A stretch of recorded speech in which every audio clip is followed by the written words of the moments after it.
ஒன்றுமில்லாமலே நின்ற என்னை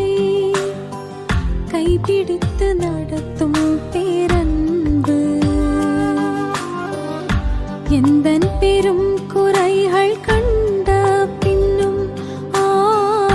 நெஞ்சோடு சேர்க்கும் பேரன்பு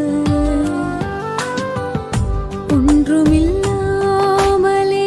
நின்ற என்னை கைப்பிடி